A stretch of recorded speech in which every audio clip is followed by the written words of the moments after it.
नमस्कार मेरी प्यारी लॉयल फैमिली, मैं हूं आपका दोस्त मनीष और स्वागत है आपका आपके अपने चैनल राज की बात पर।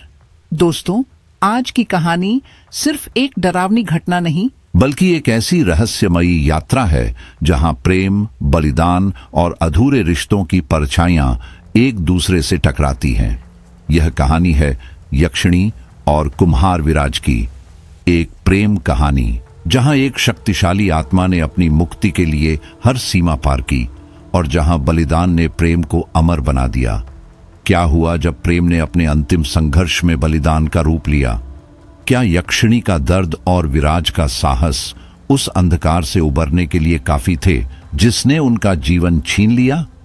दोस्तों, यह कहानी आपको ले जाएगी उस खंडहर हवेली तक जहां एक अधूरी प्रेम कथा की धड़कन आज भी गूंज रही है, जहां वीरता और प्रेम के बलिदान ने तांत्रिकों और अंधकार के बीच एक नई लड़ाई को जन्म दिया।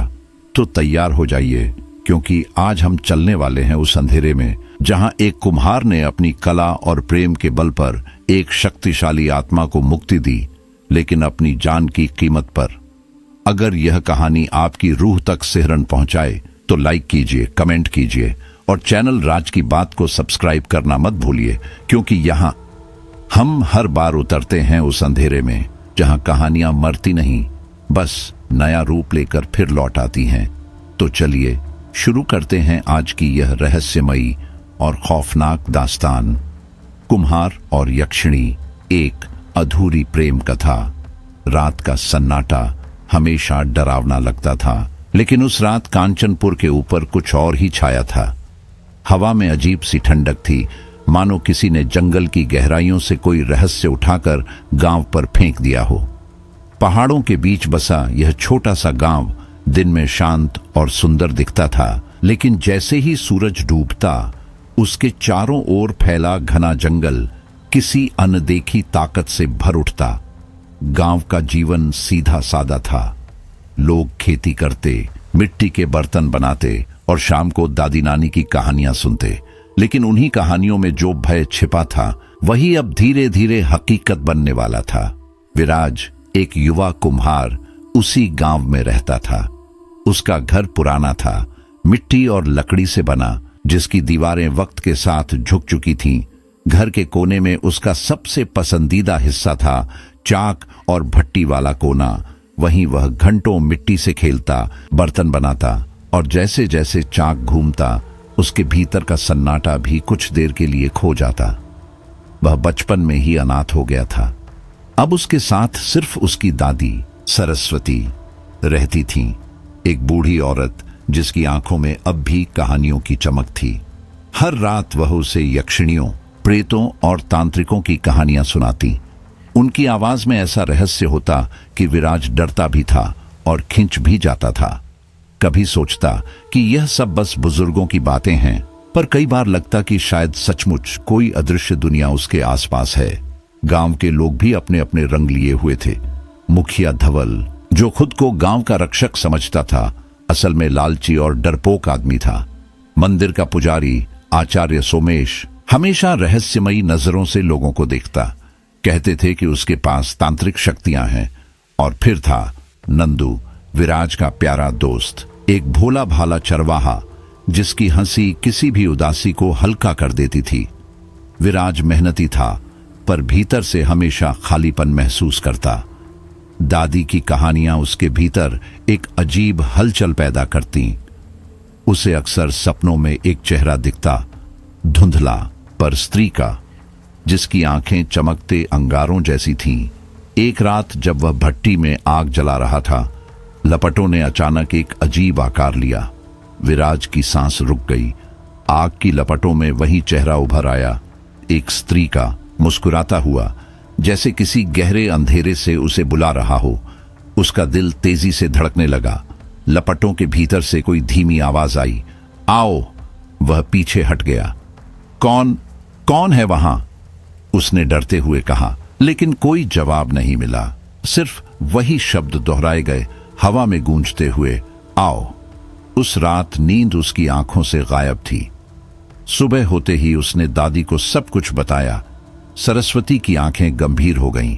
उन्होंने कहा, मिट्टी सिर्फ जमीन का हिस्सा नहीं होती विराज, कभी कभी उसमें आत्माओं की यादें छिपी होती हैं। अगर तुझे चेहरा दिखा है तो यह साधारण बात नहीं है। विराज के मन में डर भी था और अजीब आकर्षण भी। जब उसने दोबारा मिट्टी को पानी में गूंथा तो उसे लगा जैसे सतह पर वही चेहरा फिर झिलमिला रहा है। अब वह मान चुका था कि यह कोई भ्रम नहीं। मंदिर गया तो आचार्य सोमेश ने उसे लंबे समय तक देखा, फिर धीमे स्वर में बोला, भट्टी की आग हमेशा पवित्र नहीं होती, कभी कभी वहां से जो दिखाई देता है वह इंसान की किस्मत बदल देता है। उसकी आंखों में कुछ ऐसा था जैसे वह विराज की हालत समझ चुका हो। वहीं बाहर नंदू हंसकर बोला, भाई तू तो ज्यादा सोचता है, मिट्टी के लिए जंगल चलेंगे, वहां की मिट्टी सबसे अच्छी होती है। जंगल, वही जगह जहां दादी की कहानियों में यक्षिणियां रहती थीं। विराज के भीतर कुछ और गहराई से हिल गया। रात को जब वह फिर भट्टी के पास बैठा, लपटों में वही चेहरा दोबारा उभरा, अब और साफ और ज्यादा जीवंत। उसकी आंखों में एक गहरी खींचने वाली चमक थी जिसमें प्रेम भी था और विनाश भी। फिर वही आवाज आई, आओ। विराज का पूरा शरीर कांप गया, लेकिन इस बार वह पीछे नहीं हटा। उसके होंठ सूखे थे, पर उसने फुसफुसाकर कहा, तुम कौन हो?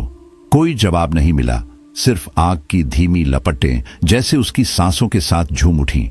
उसने तय कर लिया, वह जंगल जाएगा। उसे उस मिट्टी को ढूंढना होगा जो उसे बुला रही है। शायद यही उसके भीतर का खालीपन भर दे, शायद यही उसका भाग्य है। दादी ने आखिरी बार चेताया, जंगल में जाने वाले अक्सर लौटकर नहीं आते विराज। वहां मोह भी है, धोखा भी, रोशनी भी है, अंधेरा भी। विराज ने बस मुस्कुराकर कहा, दादी शायद अब लौटने का सवाल ही नहीं है। उस रात कांचनपुर सो रहा था, लेकिन उसके घर की भट्टी में जलती आग किसी और ही संसार की लपटों जैसी लग रही थी, धीमी, गहरी और खतरनाक रूप से जिंदा। लेकिन विराज की जिंदगी का सबसे भयावह और रहस्यमयी अध्याय अब शुरू होने वाला था। सुबह की हल्की धुंध के बीच जब वह मिट्टी की तलाश में जंगल की ओर चला तो भीतर एक अजीब सी बेचैनी पल पल बढ़ती जा रही थी। हर कदम पर सूखे पत्तों की चरमराहट उसके कानों में ऐसी गूंज रही थी जैसे कोई उसके पीछे धीरे धीरे चल रहा हो। उसने कई बार मुड़कर देखा, पर पीछे सिर्फ पेड़ों की लंबी छायाएं थीं, खामोश, ठंडी और डर से भरी हुई। वह जैसे ही झुककर मिट्टी खोदने लगा, एक ठंडी हवा का झोंका उसके शरीर से टकराया। उसके साथ घंटियों जैसी हल्की ध्वनि आई, धीमी मगर साफ। यह कोई साधारण हवा नहीं थी, उसमें एक कंपन था, जैसे पेड़ों की शाखाएं एक दूसरे से टकराकर कोई गुप्त मंत्र बुदबुदा रही हों। विराज ने चौंक कर चारों ओर देखा। जंगल का सन्नाटा अब और गहरा हो गया था। पत्तों की सरसराहट थम चुकी थी। सब कुछ जैसे किसी अदृश्य उपस्थिति की प्रतीक्षा में थम गया था। तभी उसे पेड़ों के बीच कुछ हिलता दिखाई दिया, एक धुंधली आकृति। पहले तो उसे लगा शायद कोई जानवर है, लेकिन जैसे जैसे वह आकृति पास आई, उसके कदम अपने आप रुक गए। उसकी सांस अटक गई। सामने एक स्त्री खड़ी थी, या यूं कहें कोई यक्षिणी। उसका रूप किसी भी इंसान से अलग था। उसकी सुंदरता ऐसी थी कि एक पल में मन खींच ले और दूसरे ही पल डर से रूह जमा दे। उसका चेहरा चमक रहा था, लेकिन उस चमक में कुछ खतरनाक था। उसकी मुस्कान में एक रहस्य था, ऐसा रहस्य जो देखने वाले के दिल को एक साथ मोह भी ले और तोड़ भी दे। उसकी आंखें लाल अंगारों जैसी चमक रही थीं, मानो बुझने से पहले आखिरी बार भभक उठी हों। बाल हवा में लहराते हुए काले धुएं की तरह फैल रहे थे और उसकी देह के चारों ओर एक हल्की धुंध घूम रही थी। विराज वहीं जड़ हो गया। उसके होंठ सूख गए, पैर जमीन में धंस गए। उसने कोशिश की कुछ बोलने की, लेकिन गले से आवाज नहीं निकली। तभी हवा में वही घंटियों की आवाज फिर गूंजी और यक्षिणी की नजर सीधी उसकी आंखों में जा धंसी। वह डर के मारे पीछे हट गया, फिर अचानक भाग पड़ा। पेड़ों की शाखाएं उसके कपड़ों से टकराईं, जड़ें उसके पैरों में उलझीं, पर वह रुका नहीं। दौड़ते हुए उसके कानों में वही ध्वनि गूंजती रही, घंटियों की और एक धीमी फुसफुसाहट की, जैसे कोई उसे पुकार रहा हो। विराज घर लौटकर भी वह शांत नहीं हो पाया। उसका शरीर कांप रहा था, माथे पर पसीना था और आंखों के सामने अब भी वही चेहरा घूम रहा था। यक्षिणी की लाल आंखें, उसकी मुस्कान, उसकी आवाज जो हवा में घुली हुई उसका नाम लेती थी। वह दादी को सब बताना चाहता था, लेकिन उनके सामने आते ही उसके होंठ सिले रह गए। डर था कि वे घबरा जाएंगी या उसे फिर जंगल जाने से मना कर देंगी। उसने चुप रहना ही ठीक समझा, लेकिन भीतर तूफान मचा था। रात को नींद आई तो सपनों में वही यक्षिणी फिर आई। उसकी आंखें जलते अंगारों जैसी थीं और होंठों पर वही रहस्यमयी मुस्कान। उसने विराज का नाम लिया, धीरे मधुर स्वर में। उसकी आवाज में कुछ ऐसा था कि प्रेम और भय दोनों एक साथ घुल गए। विराज पसीने में भीगा हुआ उठ बैठा, दिल तेजी से धड़क रहा था। फिर भी भीतर किसी अजीब नशे की लहर दौड़ गई, ऐसा नशा जैसे वह पुकार उसके अस्तित्व में उतर चुकी हो। अगले दिन जब वह चाक पर मिट्टी गूंथ रहा था, उसके हाथ अपने आप एक स्त्री का आकार देने लगे। मिट्टी की परतें उसके उंगलियों के नीचे आकार ले रही थीं। लंबे बाल, नुकीली आंखें, रहस्यमयी मुस्कान। जब मूर्ति पूरी हुई, उसने कांपते हुए देखा। वह ठीक वैसी ही थी जैसी उसने जंगल में देखी थी। तभी मूर्ति हल्की सी कांपी, जैसे उसमें किसी ने सांस भर दी हो। विराज पीछे हट गया। उसकी आंखों में डर फैल गया। यह कोई साधारण मूर्ति नहीं थी, मानो उस मिट्टी में किसी और की आत्मा घुल चुकी थी। धीरे धीरे गांव में बातें फैलने लगीं। लोग कहते, विराज की बनाई मूर्तियां अब पहले जैसी नहीं रहीं, उनमें कुछ अजीब है। किसी ने कहा, उस पर जंगल की छाया है। किसी ने फुसफुसाकर कहा, वह यक्षिणी के वश में है। बच्चों की माएं उन्हें उसके घर के पास जाने से रोकने लगीं। मंदिर में पुजारी सोमेश ने कहा, जंगल ने उसे चुन लिया है, यह साधारण नहीं है। विराज अब डर और आकर्षण के बीच फंसा था। उसे याद था जब उसने यक्षिणी की आंखों में देखा था, उसमें एक खिंचाव था, जैसे वह उसे अपने पास बुला रही हो। उसके भीतर का खालीपन अब किसी रहस्य से भर चुका था। लेकिन यह रहस्य सिर्फ प्रेम नहीं था, इसमें कोई गहरी छाया भी थी। रात को जब वह खिड़की से बाहर देखता तो लगता कि पेड़ों के बीच से वही आंखें उसे घूर रही हैं। हवा के साथ वही फुसफुसाहट आती, लौट आओ। अब कांचनपुर उसके लिए सिर्फ एक गांव नहीं रह गया था। उसका रास्ता उस जंगल और उस यक्षिणी से होकर गुजरने वाला था। उसके सपनों, उसके बर्तनों और अब उसकी आत्मा तक में जंगल की छाया उतर चुकी थी। वह खुद को समझाता रहा, मत जा, भूल जा, यह सब वहम है। लेकिन जैसे ही रात ढली और हवा में वही जानी पहचानी ठंडक फैली, विराज का मन फिर बेकाबू हो उठा और फिर उसने तय कर लिया, वह वापस जाएगा। पुराने रास्तों से गुजरते हुए जब वह उसी जगह पहुंचा जहां पहली बार यक्षिणी दिखाई दी थी, हवा फिर से ठंडी और भारी हो गई। पत्तों की सरसराहट के बीच अब उसे साफ साफ सुनाई दे रहा था, कदमों की आहट, धीमी पर निश्चित। कोई उसकी ओर आ रहा था। तभी अचानक सामने वही आकृति प्रकट हुई। लंबे काले बाल हवा में लहरा रहे थे, आंखों में लाल चमक थी और चेहरे पर एक ऐसी मुस्कान जो एक साथ सुंदर भी थी और भयानक भी। इस बार वह सिर्फ दिखी नहीं, बोली भी। उसकी आवाज धीमी थी, मगर उसमें ऐसा कंपन था जो विराज की हड्डियों तक उतर गया। विराज, उसने कहा, तेरे हाथों में मिट्टी को जीवन देने की शक्ति है। तेरी मूर्तियां बोलती हैं, मैं देखती रही हूं।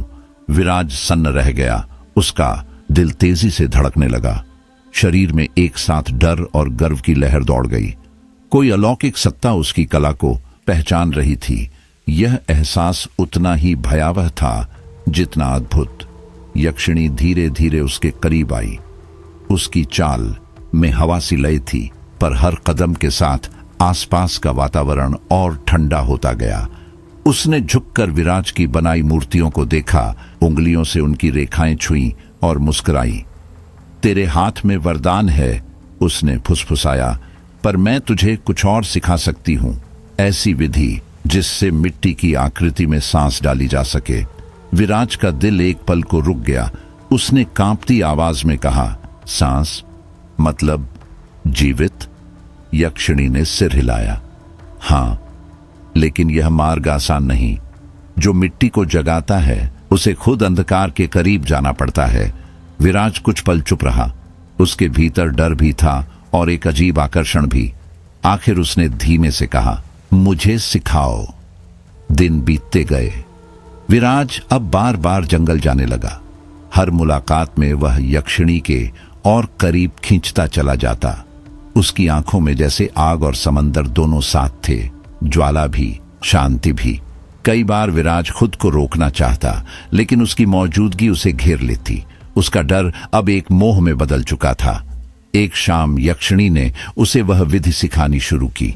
उसने कहा, आंखें बंद कर, मिट्टी को अपने हाथों में महसूस कर, उससे बात कर। फिर उसमें अपनी सांस का अंश मिला। विराज ने वैसा ही किया। मिट्टी को छूते हुए उसने आंखें बंद की और फुसफुसाया, जागो। अगले ही पल उसके हाथों में रखी छोटी मूर्ति हल्का सा कांप उठी।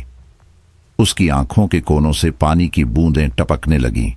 विराज के भीतर जैसे कोई चीज टूट गई। वह पीछे हट गया, लेकिन उसी क्षण उसके भीतर एक और भावना उठी, गर्व। उसे लगा अब वह सिर्फ कुम्हार नहीं रहा, कुछ और बन गया है। वक्त बीतने के साथ उनके बीच की दूरी मिटती गई। जब दोनों आमने सामने खड़े होते तो उनकी निगाहें जैसे एक दूसरे को छू लेती। कई बार विराज उसका हाथ थामने को बढ़ता और वह भी कुछ क्षण को रुकती, पर फिर खुद को रोक लेती। उसकी आंखों में कुछ था, इच्छा और पीड़ा का अजीब मिश्रण। एक रात जब चांदनी पेड़ों के बीच से छन कर उनके चेहरों पर पड़ी, विराज ने हिम्मत जुटाई और पूछा, तुम कौन हो? तुम्हारा नाम क्या है? यक्षिणी ने आंखें झुका ली। उसकी आवाज भर्रा गई। मेरा नाम अब सिर्फ एक श्राप है, उसने कहा। मैं कभी राजकुमारी थी। इस धरती पर मेरी भी सांसें थीं, मेरा जीवन था, लेकिन छल और धोखे से मुझे बलि चढ़ा दिया गया। मेरी आत्मा को इस जंगल से बांध दिया गया। अब मैं बस यहीं भटकती हूं। विराज की सांस थम गई। उसने धीरे से कहा, और तुम्हारा श्राप? यक्षिणी ने उसकी आंखों में देखा। उनमें एक गहरी उदासी थी। अगर मैं किसी इंसान से प्रेम करूं तो वह जीवित नहीं रह पाता। मेरा स्पर्श जीवन नहीं देता, मौत देता है।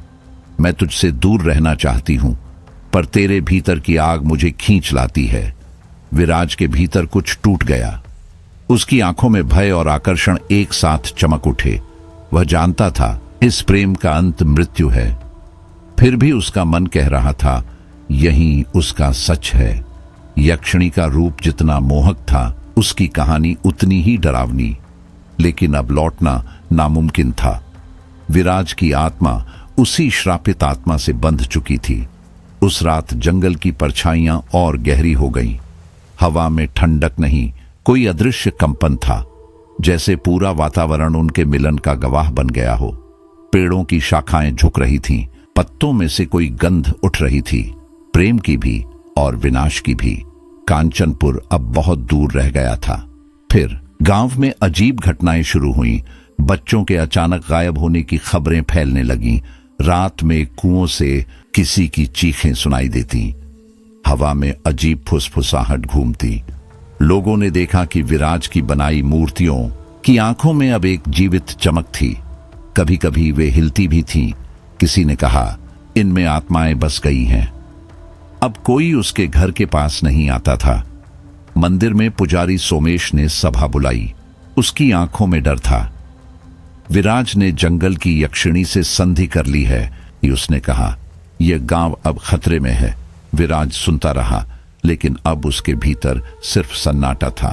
डर और मोह एक दूसरे में उलझ चुके थे। दादी सरस्वती ने उसे रोका। विराज, यक्षिणी का पीछा मत कर। यह प्रेम नहीं, एक श्राप है। जो इसे समझ नहीं पाएगा उसका विनाश तय है। विराज ने सिर्फ इतना कहा, दादी अब देर हो चुकी है।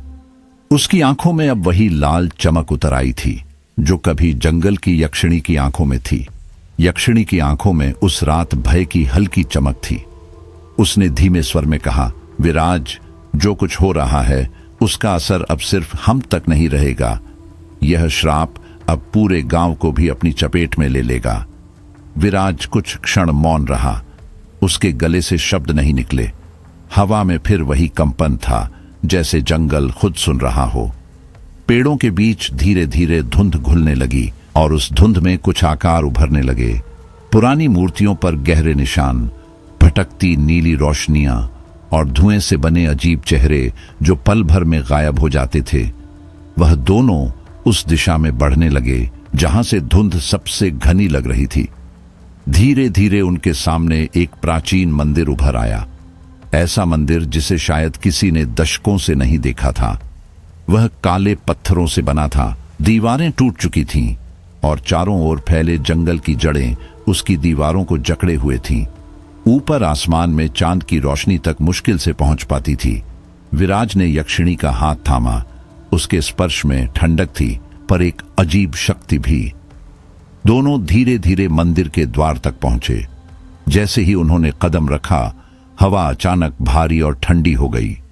पेड़ों की शाखाएं हिलकर खौफनाक आवाजें निकालने लगीं, मानो उन्हें चेतावनी दे रही हों। मंदिर के विशाल दरवाजे पर मिट्टी से बनी एक विशाल मूर्तिकला उकेरी गई थी, एक दानव की। उसकी आंखों में लाल रोशनी थी, मानो किसी ने अंगारे रख दिए हों। विराज की सांस अटक गई। यह क्या है? उसने कांपती आवाज में पूछा। यक्षिणी ने धीरे से कहा, यह मंदिर का रक्षक है, एक प्राचीन आत्मा जो इस स्थान की रक्षा करती थी, लेकिन अब यह बेचैन है। कोई इसे चुनौती दे रहा है। वह बात पूरी भी नहीं कर पाई थी कि मूर्ति कला हिलने लगी। दानव की आंखें चमक उठीं, उसकी मिट्टी से बने हाथ फटने लगे और अगले ही पल वह जीवित हो उठा। जमीन कांप गई, हवा में राख उड़ने लगी। विराज के शरीर में सिहरन दौड़ गई। उसने पीछे हटने की कोशिश की, लेकिन यक्षिणी ने उसका हाथ थाम लिया। डर मत, उसने कहा, मैं तुम्हारे साथ हूं। पर यह परीक्षा आसान नहीं। अगर हम इसे पार कर पाए, तभी इस श्राप को रोका जा सकेगा। दानव ने एक भयानक गर्जना की और मिट्टी का फर्श कांप उठा। मंदिर की दीवारों से दरारें उतरने लगीं। विराज ने कांपते हाथों से अपनी बनाई मूर्तियां उठाईं और यक्षिणी की सिखाई भाषा में कुछ फुसफुसाया। मिट्टी, अब मेरी रक्षक बन, उसने धीमे से कहा। मूर्तियों पर हल्की रोशनी फैलने लगी। हवा में जादुई कंपन भर गया। यक्षिणी ने अपनी हथेलियों से प्रकाश निकाला और दोनों की ऊर्जा मिल गई। उनके चारों ओर एक चमकदार वृत्त बन गया। दानव ने हाथ उठाया और जोर से प्रहार किया। जमीन हिल गई, मिट्टी के टुकड़े उड़ने लगे। विराज पीछे गिरते गिरते बचा। यक्षिणी ने तुरंत उसकी ओर देखा। मंत्र दोहराओ विराज, रुकना मत। विराज ने सांस रोककर आंखें बंद की और बार बार वही शब्द दोहराए। उसके शब्दों में अब डर नहीं था, सिर्फ दृढ़ता थी। अचानक मूर्तियों से एक तेज प्रकाश फूटा और दानव की देह उस रोशनी में कांपने लगी। मंदिर की हवा गूंज उठी। कुछ पल के लिए सब थम गया। फिर एक विस्फोट सी आवाज हुई और मिट्टी का दानव राख में बदल गया। मंदिर की दीवारें अब शांत थीं, लेकिन हवा में अब भी कोई बेचैनी थी। यक्षिणी ने गहरी सांस ली। यह खत्म नहीं हुआ, उसने कहा। यह तो बस पहला द्वार था। वह दोनों मंदिर के भीतर बढ़े। अंधेरे गलियारों में उनके कदमों की गूंज फैल गई। दीवारों पर अजीब प्रतीक बने थे जो हल्की रोशनी में हिलते लगते थे। हवा में ठंडक इतनी थी कि हर सांस धुंध बन रही थी। विराज ने महसूस किया कि मिट्टी की दरारें उसके पैरों के नीचे ऐसे कांप रही हैं जैसे जमीन खुद जिंदा हो।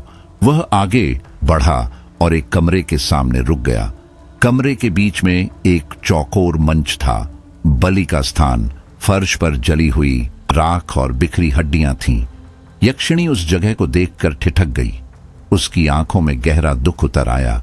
उसने धीमे स्वर में कहा, यही वह जगह है जहां मुझे मेरे प्रेमी ने धोखा दिया और तांत्रिकों ने बलि चढ़ा दी। यहीं से मेरा श्राप शुरू हुआ। विराज ने उसकी ओर देखा। उसकी आंखों में अब भी लाल चमक थी, पर उनमें आंसू भी थे। मेरा उद्धार तभी होगा जब कोई इंसान अपनी आत्मा मुझे अर्पित करे, उसने कहा। लेकिन मैं किसी की जान नहीं लेना चाहती, मैं बस मुक्ति चाहती हूं। विराज के भीतर एक भयंकर संघर्ष शुरू हो गया। एक ओर यक्षिणी के प्रति प्रेम था, दूसरी ओर मौत का भय। अगर उसने अपनी आत्मा दी तो वह खत्म हो जाएगा, लेकिन अगर नहीं दी तो शायद यह श्राप कभी नहीं टूटेगा। अगर मैं तुझे अपनी आत्मा दूं, उसने धीमी आवाज में कहा, क्या तू आजाद हो जाएगी? यक्षिणी ने उसकी ओर देखा। हां, उसने फुसफुसाया, पर तू नहीं रहेगा। विराज ने आंखें बंद की। फिर भी उसने कहा, अगर यही रास्ता है तो मैं पीछे नहीं हटूंगा। उसी क्षण मंदिर की दीवारें गूंज उठी। बाहर अचानक तूफान उठ गया। जंगल कांपने लगा। मिट्टी के दानव फिर प्रकट हो गए, अब पहले से अधिक विशाल, अधिक भयावह। उनकी आंखों में लाल ज्वालाएं जल रही थीं। विराज ने यक्षिणी को अपने पास खींचा। अब पीछे मुड़ना नहीं, उसने कहा। दोनों ने एक दूसरे का हाथ कसकर थाम लिया। उसने मूर्तियों की ओर देखा और आखिरी बार मंत्र दोहराया। रोशनी फूट पड़ी। दानवों की चीखें जंगल में गूंज उठीं। जमीन हिलने लगी, पेड़ झुकने लगे, हवा में मिट्टी, आग और दर्द की महक भर गई। और उस अंधेरे में, जहां मृत्यु और मुक्ति एक साथ सांस ले रही थी, विराज और यक्षिणी आखिरी बार एक दूसरे की आंखों में देख रहे थे। दानवों और भूतों के बीच वह युद्ध मानो समय की सीमाओं को तोड़ चुका था। मिट्टी, आग और हवा एक साथ गूंज रही थी। हर ओर धरती हिल रही थी, और उस अराजकता के बीच विराज और यक्षिणी एक दूसरे की ओर झुके खड़े थे। उनके बीच भय नहीं था, सिर्फ एक ऐसा बंधन जो मौत को भी चुनौती दे सके। यक्षिणी ने फुसफुसाया, अब हमें एक दूसरे पर भरोसा करना होगा विराज। यह सिर्फ शक्ति की नहीं, हमारे प्यार की परीक्षा है। विराज ने उसकी आंखों में सीधा देखा। मैं नहीं डरता, उसने धीमे पर दृढ़ स्वर में कहा। जब तक तू साथ है, कुछ भी असंभव नहीं। उसने गहरी सांस ली। मिट्टी की महक उसके फेफड़ों में भरी, और उसी मिट्टी से उसने नई आकृतियां गढ़नी शुरू की। उसके हाथ तेजी से घूमे, मंत्र उसकी सांसों के साथ मिले, और हवा में एक कंपन फैल गया। मिट्टी और प्राचीन शब्दों का यह संयोग दानवों के लिए असहनीय था। एक एक कर वे पीछे हटने लगे। उनकी चीखें हवा में घुलने लगीं। धीरे धीरे अंधकार का जाल टूटने लगा, और मंदिर के द्वार पर एक धुंधली रोशनी झलकने लगी। उन्होंने एक दूसरे का हाथ थामा और बाहर कदम रखा, पर बाहर मौत उनका इंतजार कर रही थी। आचार्य सोमेश मंदिर के सामने खड़ा था, कुछ तांत्रिकों के साथ। उनके चारों ओर काले धुएं का घेरा था। उनके चेहरों पर शांति नहीं, बल्कि लालच और साजिश की परछाई थी। विराज ने उन्हें देखकर कहा, तो यह सब तुम्हारा था? सोमेश की आंखों में दुष्ट मुस्कान उभरी। यक्षिणी पर श्राप हमने ही डाला था। उसकी आत्मा से शक्ति निकालकर हम अमर होना चाहते थे, लेकिन तू, उसने तिरस्कार से कहा, तूने सब बर्बाद कर दिया। यक्षिणी की आंखें क्रोध से लाल हो उठी। उसकी आवाज गूंज उठी, तुमने मेरी आत्मा को बंधक बनाया, गांव को श्रापित किया और खुद को भगवान समझ बैठे। सोमेश हंसा, और अब तुम दोनों वही गलती दोहराने जा रहे हो, प्रेम में पड़कर आत्मा गंवाने की। विराज ने यक्षिणी का हाथ थामा। अब यह सिर्फ प्रेम की नहीं, न्याय की लड़ाई है। वे दोनों आगे बढ़े। उनके चारों ओर मिट्टी की मूर्तियां उठ खड़ी हुईं, जैसे उनकी इच्छा से जीवंत हो गई हों। मंदिर की दीवारों पर बने प्रतीक अचानक चमक उठे, और हवा में फिर वही जादुई कंपन फैल गया। अब खेल खत्म, यक्षिणी ने कहा। उसकी आंखों में प्रकाश फैल गया। उसके बाल हवा में फैलकर आग की लहरों जैसे हो गए। सोमेश और उसके साथी मंत्र पढ़ने लगे, लेकिन अब मिट्टी उनकी पकड़ में नहीं थी। वह विराज की आत्मा से जुड़ चुकी थी। धरती कांपने लगी। पुराने पत्थर फट गए। मंदिर की दीवारें लाल रोशनी से नहा गईं। तांत्रिकों की चीखें गूंज उठीं जब यक्षिणी ने अपनी आभा फैलाई। एक प्राचीन, शुद्ध प्रकाश जिसने सारे अंधकार को निगल लिया। जब धुंध छंटी, सोमेश और उसके साथी वहां नहीं थे। सिर्फ राख का एक हल्का बादल रह गया था। विराज ने थकी सांस ली। यक्षिणी ने उसकी ओर देखा। आंखों में राहत और दर्द दोनों थे। अब समझ आया, उसने कहा, यह श्राप नहीं, एक चक्र था। इन्हीं मनुष्यों के लालच ने मुझे और इस मंदिर को बांध दिया था। अब क्या होगा? विराज ने पूछा। अब असली निर्णय, उसने कहा। और मंदिर के भीतर उन्हें फिर वही अंधेरा गलियारा मिला। दीवारों पर रक्त से बने चिन्ह चमक रहे थे, हर प्रतीक जैसे जीवित हो उठा हो। यही मुझे बांधा गया था, यक्षिणी ने कहा, और यही मेरा अंत लिखा गया था। विराज ने उन दीवारों को देखा। हर प्रतीक धड़कता हुआ लग रहा था। एक पत्थर पर उत्कीर्ण शब्द चमकने लगे। मुक्ति तभी जब प्रेम आत्मा से अधिक बलवान हो। वह मंत्र उसके भीतर गूंजा। उसकी आंखों में आग और उम्मीद दोनों उतर आईं। उसने यक्षिणी की ओर देखा। शायद यही समय है तेरा श्राप तोड़ने का। अचानक मंदिर की मूर्तियां फिर जीवित हो उठीं। उनकी आंखों में लाल ज्वाला थी, चेहरों पर विकृत भय और हाथों में शक्ति की गूंज। वे दोनों की ओर बढ़ी। विराज ने अपनी मिट्टी उठाई और मंत्र दोहराया। उसके हाथों से बनी आकृतियां जीवंत हो उठीं। अब वे उसकी रक्षा कवच थीं। मिट्टी की ये मूर्तियां उन भयावह आकृतियों से भिड़ गईं। हर टकराव के साथ मंदिर की दीवारें कांपती, हवा में धूल और राख भर जाती। विराज के कंधे पर एक प्रहार पड़ा। खून बहने लगा। वह गिरने ही वाला था कि यक्षिणी ने उसे थाम लिया। उसके हाथों से एक चमक निकली जिसने उसकी चोटों को भर दिया। अब नहीं रुकेगा तू, उसने कहा। उसकी आवाज थरथराती थी लेकिन दृढ़ थी। वह दोनों फिर एक साथ खड़े हुए। युद्ध जारी था, पर अब उनके बीच का डर गायब था। वहां बस विश्वास था, प्रेम था। धीरे धीरे लड़ाई थम गई। मंदिर की मूर्तियां स्थिर हो गईं। दीवारों पर बने प्रतीक शांत पड़ गए। हवा में सिर्फ उनकी सांसों की आवाज रह गई। मगर जब उन्होंने पीछे देखा तो मंदिर की छाया में फिर वही चेहरा था, सोमेश का, अब अर्धमृत, लेकिन आंखों में वही लालच। यक्षिणी ने उसकी ओर देखा। लालच कभी नहीं मरता, उसने कहा, बस रूप बदलता है। जंगल में हवा फिर गूंज उठी। मिट्टी की महक, खून का स्वाद और चांदनी में डूबे दो साएं, विराज और यक्षिणी, मंदिर की गहराई में और भीतर उतर गए। अब यह प्रेम और मुक्ति की लड़ाई नहीं रही थी, यह थी अस्तित्व की आखिरी जंग। हवा में चीखों की गूंज थी। पत्तों की सरसराहट किसी अदृश्य चेतावनी जैसी लग रही थी। ठंडी गीली धुंध उनके पैरों से लिपटती चली जा रही थी, जैसे जंगल खुद उन्हें रोकना चाहता हो। मिट्टी की गंध अब साधारण नहीं रही थी, उसमें किसी प्राचीन शक्ति का कंपन था। विराज को अब पूरा एहसास हो गया था कि यह केवल एक प्रेम कहानी नहीं रही, यह एक युद्ध था। मंदिर और गांव के बीच, अंधकार और जीवन के बीच। विराज और यक्षिणी ने एक दूसरे का हाथ थामा। उनकी उंगलियां ठंडी थीं, पर पकड़ मजबूत। अब हमें हर कदम सोच समझकर बढ़ाना होगा, यक्षिणी ने धीमे स्वर में कहा। यह सिर्फ हमारी नहीं, पूरे गांव की लड़ाई है। विराज ने उसकी आंखों में देखा और सिर हिलाया। अब कोई पीछे नहीं जा सकता, उसने कहा। हमारा प्रेम, हमारी कला और हमारा साहस, यही हमारी ढाल है। उनके चारों ओर मंदिर की छाया और जंगल की गहराई जैसे एक साथ सांस ले रहे थे। मिट्टी के नीचे कंपन महसूस हो रहा था, मानो धरती खुद जाग रही हो। पुरानी मूर्तियां धीरे धीरे हिलने लगीं और पेड़ों के बीच से प्रेत आकृतियां झांकने लगीं। हवा में घंटियों जैसी टंकार थी, लेकिन उसमें किसी अनहोनी का संकेत छिपा था। फिर भी विराज और यक्षिणी नहीं रुके। उनका विश्वास अडिग था।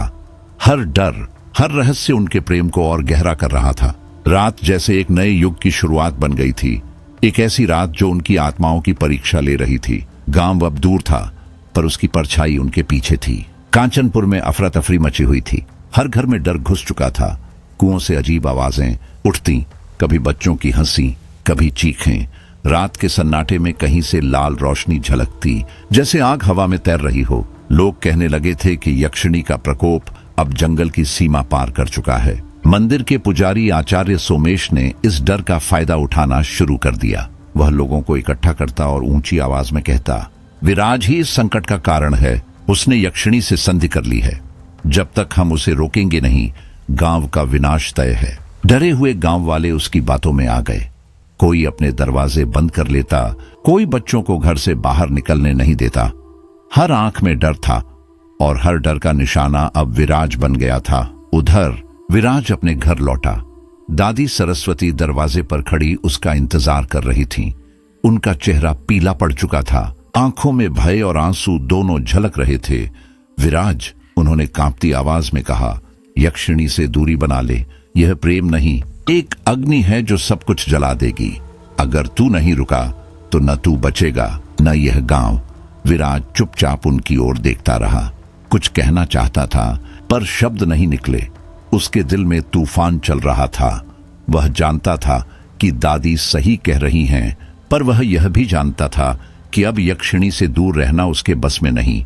उसके बिना जीवन अधूरा लगेगा, जैसे सांसें हों पर हवा ना हो। नंदू, उसका बचपन का दोस्त, अब उससे कतराने लगा था। उसकी आंखों में डर साफ था, पर उनमें एक झिझकती निष्ठा भी थी। वह जानता था कि विराज और यक्षिणी के बीच कुछ ऐसा बंधन है जो समझ से परे है, खतरनाक पर सच्चा। वह छिपकर विराज के पीछे चलता, हर समय उसकी मदद के लिए तैयार रहता, लेकिन कभी सामने कुछ कह नहीं पाता। फिर एक सुबह गांव में एक और भयावह घटना घटी। नदी का पानी लाल हो गया। सूरज की रोशनी उस लालिमा पर पड़ती तो ऐसा लगता मानो नदी लहू से भरी हो।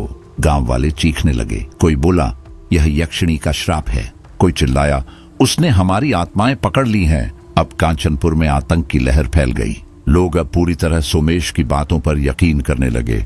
विराज को बलि चढ़ाना ही एकमात्र उपाय है, पुजारी ने कहा। केवल तभी यह श्राप टूटेगा। लोगों ने फैसला कर लिया। उन्होंने इस क्रिया को पवित्र बताया, गांव की मुक्ति का रास्ता बताया। मशालें जलीं, ढोल बजे और पूरे गांव में भय का उत्सव फैल गया। दादी सरस्वती ने भीड़ को रोकने की कोशिश की। अगर तुमने ऐसा किया, उन्होंने चिल्लाकर कहा, तो तुम सब उसी श्राप का हिस्सा बन जाओगे। यह शक्ति सिर्फ प्रेम से नियंत्रित हो सकती है, बलि से नहीं। लेकिन किसी ने नहीं सुना। अंधविश्वास का नशा भय से भी गहरा होता है। विराज चुपचाप खड़ा रहा। उसकी आंखों में न कोई गुस्सा था न विनती, बस गहरा सोच। उसमें डर भी था, प्रेम भी, और एक निर्णायक सन्नाटा। उसने महसूस किया कि अब उसका और यक्षिणी का रिश्ता सिर्फ दो आत्माओं का नहीं रह गया। यह गांव के अस्तित्व, जीवन और मृत्यु के बीच की रेखा बन चुका था। रात का अंधेरा गहराने लगा। हवा में धुंध और ठंडक थी। पत्तों की सरसराहट में फुसफुसाहटें घुली हुई थीं, जैसे कोई हर दिशा से उसका नाम पुकार रहा हो। कुएं से अब भी धीमी चीखें उठ रही थीं। नदी का लाल पानी चांद की रोशनी में काला दिख रहा था, और मंदिर की मूर्तियां, वे जाग रही थीं। यह सिर्फ भय की रात नहीं थी, यह वह रात थी जब प्रेम, बलिदान और श्राप एक साथ सांस ले रहे थे। विराज के भीतर एक अजीब सी स्थिरता उतर आई थी, जैसे उसके अंदर का तूफान अब निर्णय बन चुका हो। उसने गहरी सांस ली और खुद से कहा, अब जो भी होगा मैं उसके साथ रहूंगा। यह अब सिर्फ प्रेम की बात नहीं थी, बल्कि साहस, शक्ति और पूरे गांव की तकदीर का सवाल था। कांचनपुर में अफवाहें पसर चुकी थीं। हर घर में डर था, हर गली में किसी अनदेखे खतरे की चर्चा। पर विराज के भीतर अब कोई डर नहीं बचा था। उसका मन यक्षिणी और अपने प्रेम के लिए सब कुछ दांव पर लगाने को तैयार था। रात ढल चुकी थी। आसमान में बादल झूल रहे थे, हवा में नमी थी। विराज अकेला जंगल की ओर बढ़ा। रास्ता पहचान में नहीं आ रहा था। पेड़ों की छायाएं रास्ता रोकती, पत्तों की आवाज किसी जीवित चीज की तरह पीछे पीछे चलती, पर उसके कदम नहीं रुके। वह जानता था कि यक्षिणी वहीं होगी, उसी जगह जहां उसका इंतजार हमेशा से रहा है। वह जैसे ही उस पुराने टीले के पास पहुंचा, धुंध के बीच से यक्षिणी की आकृति उभरी। उसकी आंखों में चिंता थी, पर उस चिंता के पीछे वही गहराई, वही लाल चमक जो विराज को हर बार अपनी ओर खींच लेती थी। विराज ने उसके सामने जाकर धीरे से कहा, गांव वाले अब मेरे खिलाफ हो गए हैं। वे मुझे बलि देने की योजना बना रहे हैं, पर मैं अब तुझसे दूर नहीं रह सकता। यक्षिणी, तेरे बिना मेरा जीवन अधूरा है। यक्षिणी के होंठ कांपे। उसने नजरें झुका ली। विराज, उसने धीरे से कहा, अगर तू मेरे साथ रहा तो तेरी सांसें गिनती की रह जाएंगी। मैं नहीं चाहती कि तेरा अंत मेरी तरह हो। मुझे छोड़ दे ताकि तू बच सके। विराज ने कदम बढ़ाकर उसका हाथ थाम लिया। उसकी उंगलियां बर्फ जैसी ठंडी थीं। नहीं, उसने दृढ़ स्वर में कहा, मैं तेरे बिना जी नहीं सकता। तू श्राप है तो मैं वह मिट्टी हूं जिसमें वह श्राप भी जीवन बन जाएगा। कुछ पल दोनों के बीच सन्नाटा रहा, एक भारी, भावनाओं से भरा सन्नाटा। फिर यक्षिणी की आंखों में आंसू उतर आए। वे आंसू साधारण नहीं थे, हर बूंद से हल्की चिंगारी फूट रही थी। मेरा श्राप तेरे प्रेम को भी निगल जाएगा, उसने कहा। हर बार जब मैंने किसी से प्रेम किया, उसकी आत्मा मिट्टी में मिल गई। विराज ने उसकी आंखों में देखा और शांत स्वर में बोला, तो मेरी आत्मा भी वही मिट्टी बन जाएगी, पर यह प्रेम अधूरा नहीं रहेगा। उनके बीच के शब्द अब सांसों में बदल गए। जंगल की हवा भारी हो गई थी। तभी झाड़ियों के पीछे एक हल्की नीली रोशनी चमकी, जैसे कोई उन्हें बुला रहा हो। वह दोनों उस दिशा में बढ़े। वहां एक गुफा थी, पुरानी, सीली, लेकिन भीतर से एक अजीब रोशनी झिलमिला रही थी। गुफा के पत्थरों पर अंकित शब्द खुद ही चमक रहे थे, मुक्ति मंत्र। हर अक्षर सांस लेता हुआ लगता था। विराज ने पत्थरों को छुआ और तभी भीतर से एक गहरी गूंज उठी। दीवारों ने जैसे चेतावनी दी, इस मंत्र की कुंजी बलिदान है। यक्षिणी ने तुरंत विराज का हाथ पकड़ा। विराज, इसे मत पढ़, यह तुझसे तेरी आत्मा मांग लेगा, उसने फुसफुसाया। पर विराज अब लौटने वाला नहीं था। उसकी आंखों में शांति थी, एक ऐसी जो सिर्फ अंतिम निर्णय के बाद आती है। अगर यह मार्ग तुझे मुक्त कर सकता है, उसने कहा, तो मैं इसे पढ़ूंगा। उसने धीरे से मंत्र बोलना शुरू किया। आवाज पहले धीमी थी, फिर गहरी होती गई, जैसे शब्द उसके अंदर से नहीं, उसकी आत्मा से निकल रहे हों। दीवारों पर बने प्रतीक कांपने लगे। हवा में सुनहरी रोशनी फैल गई। गुफा के भीतर ऊर्जा की लहरें घूमने लगीं। यक्षिणी की आंखों से आंसू बहने लगे। उसने कांपते स्वर में कहा, रुक जा विराज, तू मिट जाएगा। पर विराज की आवाज अब गुफा की दीवारों से मिल चुकी थी। जब आखिरी शब्द उसके होठों से निकला, पूरा जंगल थर्रा उठा। फिर एक पल में सब शांत हो गया, न हवा न आवाज, बस एक अजीब दिव्य सन्नाटा। गुफा के पत्थरों से हल्की रोशनी निकल रही थी। मिट्टी की गंध अब किसी पवित्र धूप जैसी लग रही थी। यक्षिणी ने विराज को देखा। वह कमजोर पड़ चुका था, पर उसकी आंखों में सुकून था। वह उसके पास झुकी, उसे अपनी बाहों में भर लिया। दोनों ने एक दूसरे को ऐसे थामा जैसे वक्त रुक गया हो। यह आलिंगन प्रेम का नहीं, बलिदान का प्रतीक था। उनकी धड़कनें एक साथ धड़कने लगीं, जैसे दोनों की आत्माएं एक हो रही हों। यक्षिणी ने उसकी आंखों में देखा और कहा, विराज, तेरे इस बलिदान ने मेरी मुक्ति का मार्ग खोल दिया है, पर अब हमें यह समझना होगा कि शक्ति और अंधकार दोनों हमारे साथ रहेंगे। यही इस संसार का संतुलन है। विराज मुस्कुराया। उसकी आंखों में कोई भय नहीं था, सिर्फ गहराई। तो चल, इस संतुलन का हिस्सा बनते हैं, उसने कहा। गुफा में फिर से रोशनी फैलने लगी। बाहर जंगल में हवा थम गई। न कोई चीख, न कोई हलचल, बस एक अजीब शांति।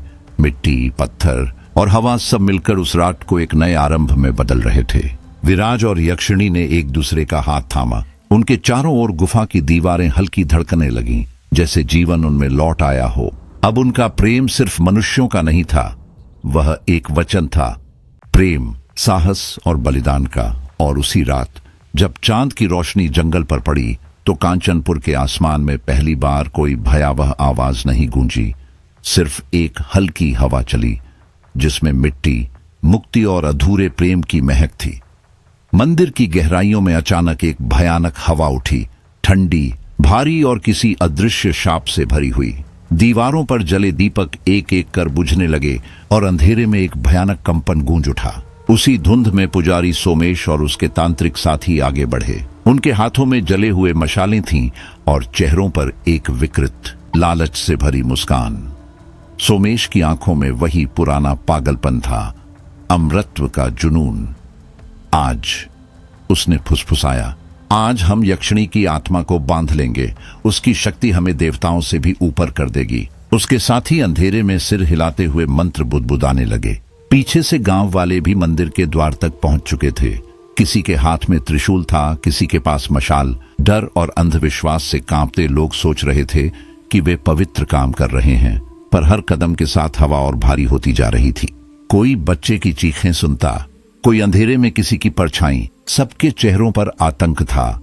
तभी उन्होंने मंदिर के केंद्र में विराज और यक्षिणी को देखा। सोमेश चिल्लाया, वहां हैं वे, पकड़ लो इन्हें। अगले ही पल अंधकार फट पड़ा।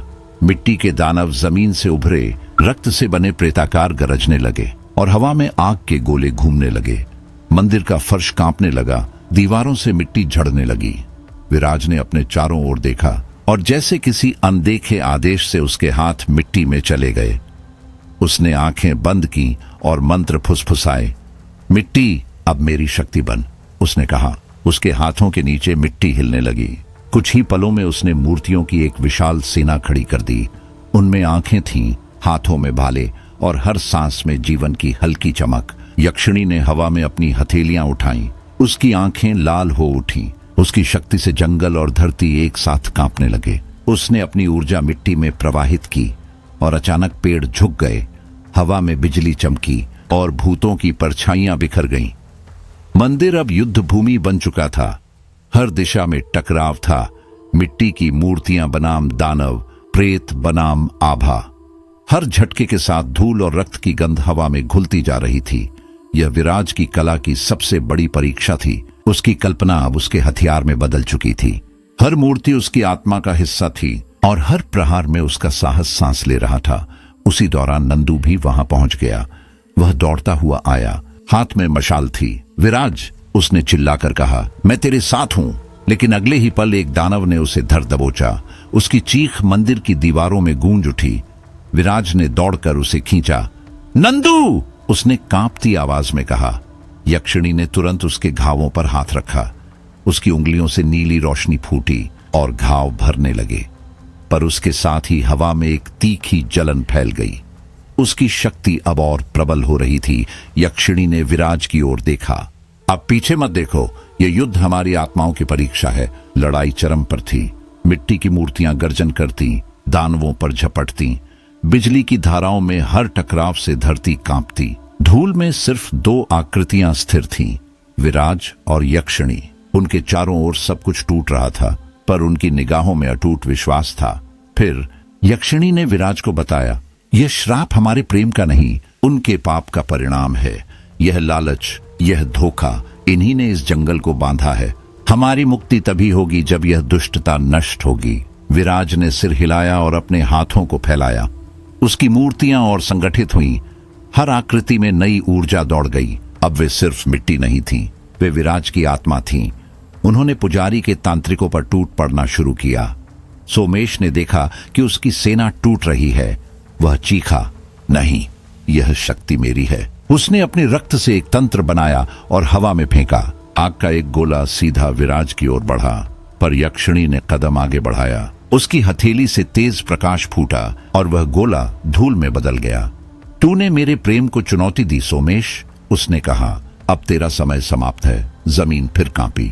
पेड़ों की जड़ें उठकर मंदिर की दीवारों से टकराईं। मिट्टी की सेना ने पुजारियों को घेर लिया। चीखें, रोशनी, धूल और ऊर्जा एक साथ मिल गईं। इसी हंगामे के बीच विराज और यक्षिणी मंदिर के केंद्र तक पहुंचे। वहां एक विशाल पत्थर रखा था, काले रंग का, रहस्यमयी आभा से घिरा। उसकी सतह पर शब्द उभरे हुए थे, प्रेम के बलिदान से ही मुक्ति संभव है। विराज का दिल जोर से धड़कने लगा। उसे सब समझ आ गया। यही श्राप का मूल था। उसने यक्षिणी की ओर देखा। शायद मुझे अपनी आत्मा अर्पित करनी होगी, उसने कहा। यक्षिणी ने घबराकर उसका हाथ पकड़ा। उसकी आंखों में अब पहली बार इंसानी डर था। नहीं विराज, तू नहीं, मैं बहुत भुगत चुकी हूं। मैं तुझे नहीं खो सकती। लेकिन विराज मुस्कुराया। शायद यही मुक्ति है। अगर प्रेम ने हमें श्रापित किया है तो प्रेम ही इसे तोड़ेगा। मंदिर के बाहर अब अफरा तफरी थी। गांव वाले भाग रहे थे। मिट्टी के दानव अब उन्हें भी घेर रहे थे। उनकी आंखों में लालच अब डर में बदल गया था। कोई मंत्र पढ़ रहा था, कोई रो रहा था। हवा में धुआं, राख और भय भर चुका था। मंदिर के भीतर विराज ने अपनी आंखें बंद की। उसके होठों से प्रार्थना निकली, हे धरती, मेरी आत्मा इस प्रेम की गवाही बने। यक्षिणी ने उसका चेहरा थामा। उसकी आंखों में आंसू तैर रहे थे। तेरे बिना मैं कुछ नहीं, उसने कहा। तो फिर साथ ही रहना, विराज ने फुसफुसाया। जैसे ही उसने पत्थर को छुआ, एक तीव्र प्रकाश फूटा। गूंज पूरे मंदिर में फैल गई। तांत्रिक चीखते हुए राख बन गए। मिट्टी के दानव मिट्टी में लौट गए और जब प्रकाश थमा, वहां सिर्फ शांति थी। विराज और यक्षिणी की आकृतियां अब उस पत्थर में समाई हुई थीं। उनके चेहरों पर सुकून था और हवा में बस एक हल्की मिट्टी की सुगंध थी। बाहर गांव में बारिश शुरू हो गई। लाल नदी का पानी साफ हो गया। चीखें थम गईं। कांचनपुर फिर से सांस लेने लगा। लेकिन कहते हैं, आज भी जब मंदिर के पास कोई अकेला जाता है तो हवा में दो नाम सुनाई देते हैं, विराज, यक्षिणी, और मिट्टी की हल्की खुशबू हवा में तैर जाती है। मंदिर की गहराइयों में फिर वही अंधेरी हवा गूंजी, इस बार पहले से कहीं ज्यादा भारी, कहीं ज्यादा भयावह। धुएं से भरे गलियारों में मंत्रों की गूंज गहराती चली गई। बाहर आकाश पर काले बादल घूम रहे थे और भीतर पुजारी सोमेश और उसके तांत्रिक शिष्य अमृतत्व की लालसा में पागल हो चुके थे। सोमेश ने दीवारों पर बने प्रतीकों की ओर इशारा किया। अब समय आ गया है, आज यक्षिणी की आत्मा हमारी होगी। इस शक्ति को रोकने वाला अब कोई नहीं। उसकी आवाज में पागलपन की खनक थी। मंदिर के बाहर गांव वाले आतंक में घिरे थे। कुछ के हाथ कांप रहे थे, कुछ बच्चों को सीने से लगाकर रो रहे थे। हर चेहरे पर डर की परत थी। हवा में राख और रक्त की गंध घुली हुई थी। हर पेड़ से सरसराहट आ रही थी, जैसे जंगल खुद इस विनाश का गवाह बन चुका हो। और फिर धुंध के बीच विराज उभरा। उसके चेहरे पर थकान थी, पर आंखों में एक शांत दृढ़ता। वह समझ चुका था अब उसे सिर्फ यक्षिणी नहीं बल्कि पूरे गांव को बचाना है। उसने मिट्टी में हाथ डाला और आंखें बंद कर लीं। हे धरती, उसने फुसफुसाया, अब मेरी कला तेरी रक्षा बने। उसकी उंगलियों के नीचे मिट्टी कांपने लगी। ऊर्जा की एक लहर चारों ओर फैली। देखते ही देखते मिट्टी से एक विशाल आकृति उभरी, मानव जैसी, पर पर्वत जितनी ऊंची, और उसकी आंखों में प्रकाश था। यह थी उसकी अंतिम रचना, जीवित रक्षक मूर्ति। उसकी सांसों से हवा कांपने लगी और उसकी हर हरकत से धरती थरथराने लगी। मूर्ति ने दानवों और प्रेतों की ओर कदम बढ़ाए। उन्होंने गर्जना की, पर मूर्ति के प्रहार से सब बिखर गए। मिट्टी की धूल, आग की लपटें और चीखों की गूंज हवा में घुल गई। गांव वाले चिल्लाए। किसी ने यह चमत्कार देखा ही नहीं था, पर विराज के भीतर कुछ टूट रहा था। जैसे जैसे वह अपनी मूर्ति के माध्यम से लड़ रहा था, उसे महसूस हुआ कि उसका शरीर ठंडा हो रहा है। हर सांस भारी लग रही थी। उसकी त्वचा पर मिट्टी जमने लगी। उसकी आंखों में चमक फीकी पड़ने लगी। वह समझ गया, उसकी आत्मा अब पत्थर में समा रही है। यक्षिणी ने देखा। वह चीख उठी, एक ऐसी चीख जो धरती और आकाश दोनों को चीर दे। वह भागकर उसके पास आई। विराज, रुक जा, तेरी आत्मा जा रही है। उसने कांपते हुए उसका चेहरा थामा। उसकी हथेलियों पर विराज की गर्माहट नहीं थी, बस ठंडी मिट्टी की नमी थी। विराज मुस्कुराया। उसकी आवाज अब धीमी थी। अगर मेरी मिट्टी गांव की रक्षा बन सके तो यह अंत नहीं, यह आरंभ है। मंदिर के भीतर पत्थर की रोशनी फैलने लगी। हर मूर्ति, हर प्रतीक कांप उठा। दानवों की गर्जनाएं मिट्टी में मिल गईं। बाहर गांव के लोग धीरे धीरे सुरक्षित क्षेत्र में खिसकने लगे। रक्षक मूर्ति उनके चारों ओर दीवार बनकर खड़ी थी। यक्षिणी के आंसू अब आग जैसे थे। हर बूंद में चमक थी। उसने विराज के हाथ पर स्पर्श किया, लेकिन वहां अब जीवन नहीं था, सिर्फ स्थिर ऊर्जा। उसने महसूस किया कि उनका प्रेम अब शरीरों में नहीं, आत्माओं में जीवित रहेगा। मंदिर का कंपन धीरे धीरे थम गया। हवा ठंडी हो गई। जंगल की शाखाएं अब स्थिर थीं। रक्षक मूर्ति अब निश्चल खड़ी थी। विराज की आत्मा उसमें समा चुकी थी। यक्षिणी उसके सामने बैठ गई। उसके चेहरे पर कोई भय नहीं, बस गहरी शांति थी। उसकी आंखों से आंसू बहते रहे, पर उनमें प्रकाश था। विराज, उसने धीमे से कहा, तू गया नहीं, तू यहां है, इस मिट्टी में, इस गांव में, इस हवा में। मंदिर की रोशनी मंद पड़ने लगी। मिट्टी की गंध अब किसी प्रार्थना जैसी लग रही थी। यक्षिणी ने धीरे धीरे उठकर मंदिर की ओर देखा। अब वह समझ गई थी कि यह प्रेम अधूरा नहीं बल्कि अमर हो गया है। बाहर गांव वाले मंदिर की सीढ़ियों पर घुटनों के बल गिर पड़े। वे रो रहे थे, पश्चाताप में, भय में, विस्मय में। उन्होंने देखा कि मिट्टी से बनी मूर्ति अब भी उनके चारों ओर खड़ी है, जैसे कोई मौन प्रहरी। इसी बीच पुजारी सोमेश ने जोर से चिल्लाया, नहीं, यह अंत नहीं, यक्षिणी को बलि देनी होगी। उसकी आवाज में घबराहट थी। उसका चेहरा अब भय से विकृत हो गया था। तांत्रिक साथी पीछे हटने लगे, क्योंकि मंदिर की दीवारें अब खुद गूंजने लगी थीं। तू झूठा है सोमेश, यक्षिणी ने कहा। उसकी आवाज अब साधारण नहीं रही, वह गूंजती, धड़कती हवा में तैर रही थी। तेरा श्राप, तेरा लालच अब खत्म हो गया है। इस मिट्टी ने तुझे क्षमा नहीं, विनाश दिया है। अगले ही पल पत्थर की मूर्ति से तेज रोशनी निकली और सोमेश चीखता हुआ अंधेरे में समा गया। उसकी आवाज सन्नाटे में विलीन हो गई। कुछ देर बाद दादी सरस्वती मंदिर में पहुंची। उनके कदम लड़खड़ा रहे थे। उन्होंने विराज की मूर्ति के पास जाकर आंखें बंद की। उनकी आवाज धीमी थी पर हवा में फैल गई। तूने अपनी कला से इस गांव को जीवन दिया है बेटा। तू मिट्टी नहीं हुआ, तू अब धरती बन गया है। यक्षिणी ने दादी की ओर देखा। उसकी आंखों में अब दर्द नहीं, बस श्रद्धा थी। उसने कहा, उसका प्रेम अब इस जगह की शांति बन गया है। मंदिर की दीवारों पर अब कोई मंत्र नहीं चमक रहा था। सब कुछ शांत था। हवा में मिट्टी की महक थी और हल्की रोशनी ने सब कुछ सुनहरा बना दिया था। यक्षिणी ने विराज की मूर्ति पर आखिरी बार हाथ फेरा। तू गया नहीं, उसने कहा। तू मेरी आत्मा का हिस्सा बन चुका है। वह पीछे मुड़ी, जंगल की ओर चली। उसकी आंखों से आंसू नहीं, रोशनी झर रही थी। हवा में उसकी आवाज गूंजी, प्रेम कभी समाप्त नहीं होता। यह हर रूप में जीवित रहता है, साहस, बलिदान और विश्वास के रूप में। और जब वह जंगल में खो गई, मंदिर के भीतर पत्थर की मूर्ति की आंखों में हल्की चमक लौटी।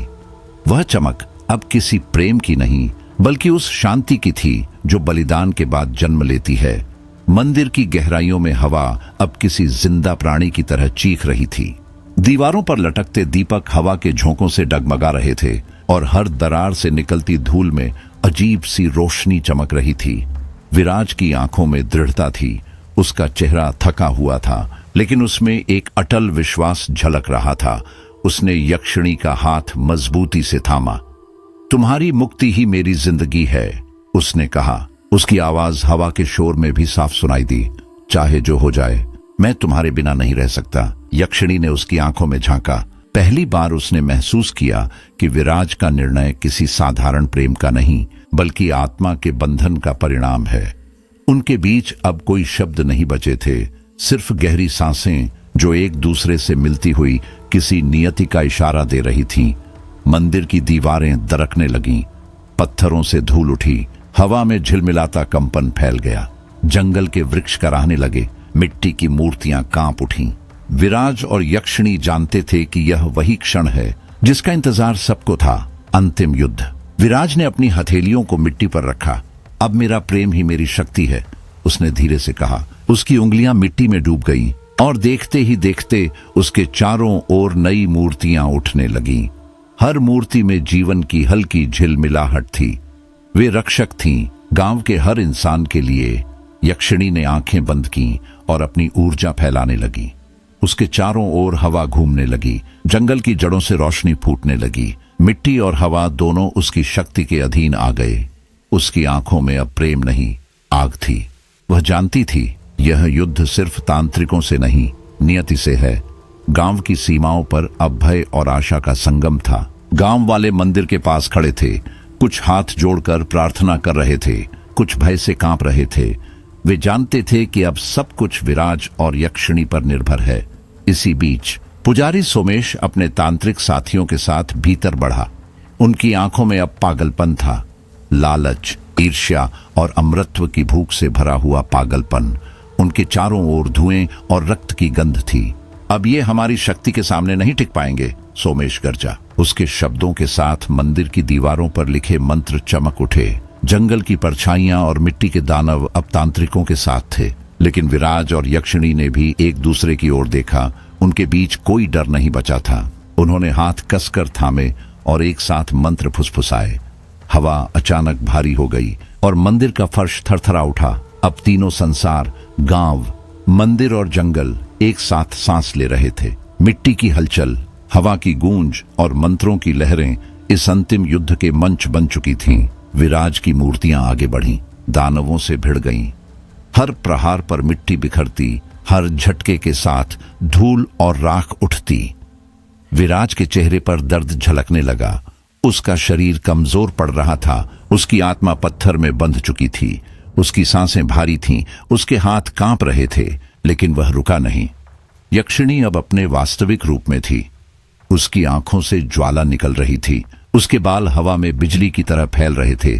हर कदम के साथ उसकी आभा से पत्थर फट रहे थे।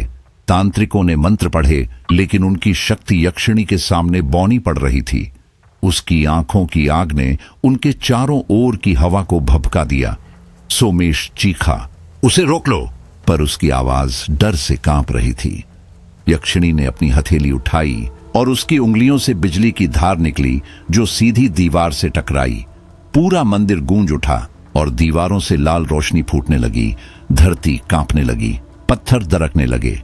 भूकंप जैसा कंपन पूरे क्षेत्र में फैल गया। गांव वाले चिल्लाने लगे। कुछ भागे, पर बाहर मिट्टी के दानव खड़े थे, भय और मुक्ति दोनों के प्रतीक। इसी बीच नंदू भागता हुआ मंदिर के अंदर आया। विराज, वह चिल्लाया, मैं तेरे साथ हूं। उसके पीछे दादी सरस्वती भी थीं, थकी पर आंखों में दृढ़ता लिए। उन्होंने अपने कमरबंद से ताबीज निकाला और दीवार की ओर उठाया। इनके मंत्रों को मिट्टी की प्रार्थना से बांध दो, उन्होंने पुकारा। विराज ने उनकी बात सुनी और मंत्र बदल दिए। उसकी मूर्तियों की आंखें चमक उठीं। अब वे सिर्फ मिट्टी नहीं थीं, हर आकृति में उसकी आत्मा का अंश था। लेकिन सोमेश और उसके साथी अब भी पीछे नहीं हटे। उनकी आवाजें मिलकर गूंजने लगीं। हम अमर होंगे, यह शक्ति अब हमारी है। यक्षिणी ने सिर उठाया। उसकी आवाज पूरे मंदिर में गूंज गई। तुम अमृतत्व नहीं, श्राप मांग रहे हो। उसने अपनी दोनों हथेलियां आकाश की ओर उठाईं। हवा थम गई। अगले ही क्षण उसकी देह से नीली बिजली की लहर निकली। तांत्रिकों के चारों ओर की जमीन फट गई। उनकी मंत्र रेखाएं टूट गईं। लेकिन इसी बीच विराज लड़खड़ा गया। उसके हाथों से मिट्टी की ताकत कम होती जा रही थी। उसकी आंखें बुझती जा रही थीं। विराज, यक्षिणी चिल्लाई। उसने मुस्कुराते हुए उसकी ओर देखा। मेरा काम पूरा हो गया है, अब गांव तेरी रक्षा में है। यक्षिणी ने महसूस किया कि अब उसकी शक्ति सिर्फ प्रेम की नहीं, विराज की आत्मा की भी है। उसके क्रोध और करुणा ने मिलकर एक नई ऊर्जा को जन्म दिया। तभी मंदिर की छत से धूल झड़ी और एक छिपा हुआ शिलालेख चमक उठा। जो प्रेम से लड़ता है वही अमर होता है। विराज ने धीमे से कहा, यही हमारी सच्चाई है यक्षिणी, यही हमारा अमृतत्व। मंदिर की आखिरी दीवार फटी। प्रकाश की लहर ने सब कुछ ढक लिया। तांत्रिकों की चीखें गूंजती रहीं और फिर सन्नाटा छा गया। जब धूल बैठी, विराज वहां नहीं था। सिर्फ मिट्टी में बनी एक शांत मूर्ति खड़ी थी। उसकी आंखों में वही ज्वाला, वही प्रेम। यक्षिणी उसके सामने झुक गई। तेरा बलिदान व्यर्थ नहीं जाएगा, उसने कहा। उसकी आवाज अब शांत थी, जैसे हवा में विलीन हो रही हो। मंदिर शांत हो गया। जंगल की सरसराहट अब किसी लोरी जैसी लग रही थी। गांव की ओर हल्की हवा चली, जिसमें मिट्टी की महक थी और उसमें घुला हुआ प्रेम का वचन। प्रेम कभी मरता नहीं, वह रूप बदल कर जीता रहता है। मंदिर अब किसी जीवित प्राणी की तरह सांस ले रहा था। उसकी दीवारें फट रही थीं, छतों से धूल और चिंगारियां गिर रही थीं और हवा में खून, राख और बिजली की गंध घुल चुकी थी। यह सिर्फ युद्ध नहीं था, यह अंत और आरंभ के बीच की एक आखिरी टक्कर थी। विराज और यक्षिणी उस अंधेरे के बीच खड़े थे। दो आत्माएं जो अब प्रेम और बलिदान के एक ही सूत्र में बंध चुकी थीं। चारों ओर चीखें थीं, मंत्रों की गूंज थी। आग और बिजली की लपटें थीं जो हर तरफ से उठ रही थीं। हर चमक, हर गरज, हर प्रहार उस भयावह महायुद्ध का हिस्सा था जिसने मंदिर को रणभूमि बना दिया था। विराज ने अपने हाथ फैलाए। उसकी हथेलियों से मिट्टी झरने लगी, जीवित, धड़कती मिट्टी। उसने अपने अंतिम बल का आह्वान किया। उठो, उसने कहा। उसकी आवाज किसी पुरातन शक्ति की तरह गूंजी और मिट्टी की मूर्तियां फिर से जीवित हो उठीं। उनके कदमों से धरती कांपी और वे दानवों और तांत्रिकों पर टूट पड़ी। यक्षिणी ने अपनी आंखें बंद की। अगली ही पल उसकी देह से प्रकाश फूटा। उसके बाल हवा में झूलने लगे। उसकी आंखों से बिजली की धाराएं निकली। उसने अपनी दोनों हथेलियां आगे बढ़ाईं और एक चीख के साथ पूरे मंदिर को हिला दिया। दीवारें चटक गईं, पत्थर फट गए और हवा में रहस्यमय ऊर्जा का जाल फैल गया। वह अब सिर्फ एक आत्मा नहीं थी, वह स्वयं प्रकृति का प्रकोप बन चुकी थी। विराज और यक्षिणी ने एक दूसरे को थामा। उनके बीच सिर्फ प्रेम नहीं था, साहस, बलिदान और एक मौन समझ थी कि यह आखिरी क्षण है। हर प्रहार के बीच, हर चीख के बीच उनका एक दूसरे पर विश्वास और भी गहरा हो रहा था। नंदू अपनी चोटों के बावजूद दानवों के बीच कूद पड़ा। हाथ में जलती मशाल थी। विराज, मैं यहां हूं, उसने चिल्लाया। दादी सरस्वती मंदिर के द्वार पर खड़ी थीं। उन्होंने कांपते हाथों से एक पवित्र ताबीज उठाया और मंत्र पढ़े। उनके शब्दों में सच्ची आस्था थी। जिसने अंधकार को कमजोर कर दिया। वातावरण भय, प्रेम और रहस्य से भरा था। हवा में राख उड़ रही थी, खून की बूंदें मिट्टी पर गिर रही थीं और हर सांस में जंग की गंध थी। पर इस अराजकता के बीच विराज और यक्षिणी की निगाहें बस एक दूसरे पर टिकी रहीं। तांत्रिक अब अपनी शक्ति की पराकाष्ठा पर थे। उनकी आंखें लाल थीं, चेहरों पर विकृत पागलपन। अब कोई हमें नहीं रोक सकता, पुजारी सोमेश गरजा। उसके चारों ओर बिजली की अंगारें घूमने लगे। इस बार हम अमर होंगे। पर उसकी आवाज कांप उठी जब उसने देखा यक्षिणी की आंखों में अब भय नहीं, केवल आकाश की गहराई जैसी चमक थी। तू अमरत्व चाहता है, उसने कहा। उसकी आवाज मंदिर की दीवारों में गूंज उठी। तो देख क्या होता है जब प्रेम अंधकार को निगलता है। उसने अपने दोनों हाथ ऊपर उठाए। उसकी हथेलियों से निकलती अग्नि और बिजली का संगम एक प्रकाश स्तंभ में बदल गया। तांत्रिकों के मंत्र टूट गए, उनकी रक्षा वृत्तियां जलकर राख हो गईं।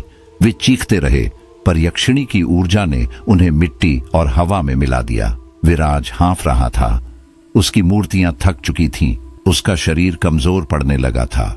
उसकी आत्मा पत्थर में बंध रही थी, हर सांस अब संघर्ष थी। विराज, यक्षिणी चीखी।